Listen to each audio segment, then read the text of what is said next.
Bwana Yesu apewe sifa. Ninakusalimu katika jina la Yesu. Mimi rafiki yako mtumishi wa Mungu Urio hapa. Nina machache ningetamani tushiriki pamoja. Nataka kusema nini leo? Nataka nikuonyeshe kwenye maandiko umuhimu wa neema ya Kristo kwenye maisha yako. Umuhimu wa neema, umuhimu wa kuomba maombi ya neema kwenye maisha yako. Bwana Yesu apewe sifa. Hebu nikusomee nyaraka. Kuna nyaraka Paulo aliziandika. Hebu nataka nikusomee alafu ili uweze kuona umuhimu wa neema ya Mungu kwenye maisha yako. Biblia inasema hivi, Waefeso ile sura ya 1 na ule mstari wa 7. Nitasoma hizi nyaraka za Paulo sana. Waefeso sura ile ya 1 mstari wa 7. Katika yeye huyo kwa damu yake tunao ukombozi wetu. Yani maana yake masamaha ya dhambi sawa sawa na wingi wa neema yake.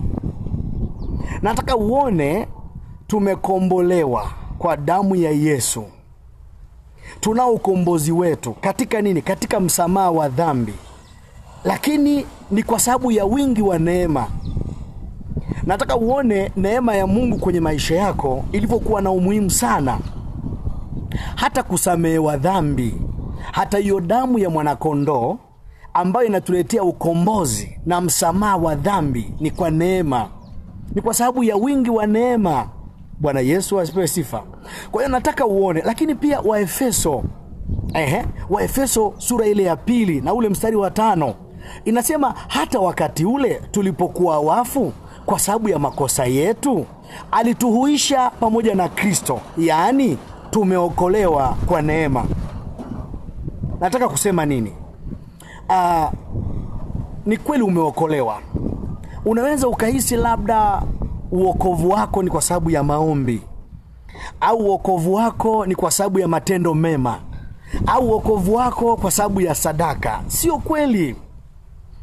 Ulishe kujiuliza ilikuwa kuaje ukaokolewa, lakini ulipokuwa kwenye dimbwi la dhambi, kwenye matatizo, mateso, dhambi, uchawi, ulevi, uganga, lakini neema ya Kristo ikakuokoa? Nataka ujue, yaani tumeokolewa kwa neema. Jina la Bwana libarikiwe sana. Lakini Biblia inanieleza wazi, Waefeso hiyo sura ya 2 mstari ule wa 8 tena. Kwa maana mmeokolewa kwa neema, kwa njia ya imani, ambayo hiyo haikutokana na nafsi zenu, ni kipawa cha Mungu.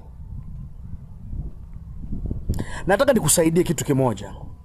Unajua kuna ile unamuombea mtu, kuna ile unaomba na mtu, kuna ndugu yako ni mlevi sana, kuna ile ndugu yako ni mchawi sana, kuna ile ndugu yako ni mwizi, ana matatizo, kuna ile mtu anayekuhusu ni mzinzi sana. Unahangaika na maombi, umekuwa unapambana na maombi, lakini unahisi kana kwamba mbona haachi? Kuna mtu anakusumbua sana, ungetamani aokolewe. Ungetamani atoke kwenye hivyo vifungo vinavyomsumbua. Unakuwa unawaza, nitafanyaje? Kwa nini namuomba Mungu asikii?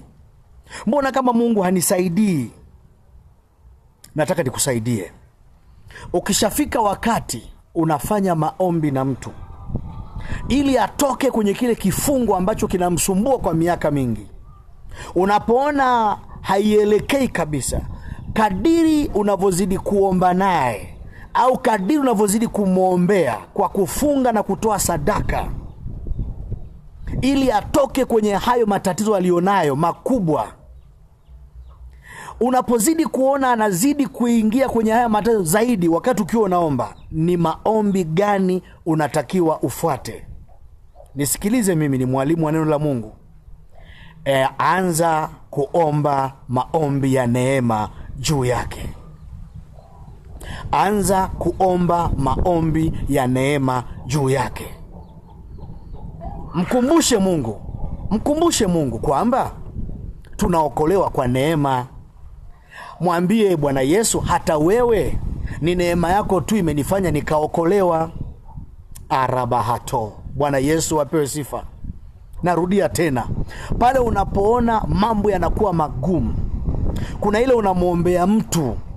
ile unamwombea mtu, haponi,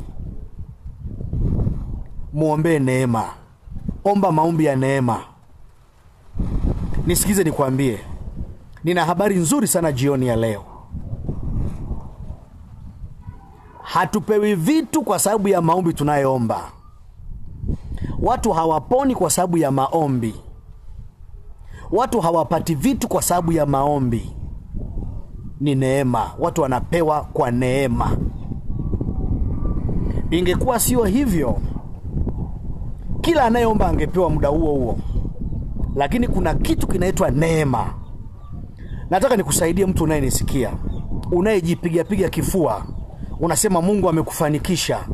Unasema Mungu kwa sababu ya maombi yako, kwa sababu ya mifungo, kwa sababu ya sadaka zako, kwa sababu wewe ni mwenye haki mbele za Mungu. Unakuwa unakosea sana. Nataka nikusaidie. Kama umepata kazi nzuri, nataka ujue ni kwa neema ya Kristo. Kama umesafiri, kama umesoma vizuri, kama umepata kazi nzuri, kama umejenga, kama umeolewa, kama umeoa, kama unaendesha, nataka ujue ni kwa neema ya Kristo. Na usijihesabie haki hata dakika moja. Usijihesabie ukasema labda ni kwa sababu ya maombi yako. Hapana. Narudi tena.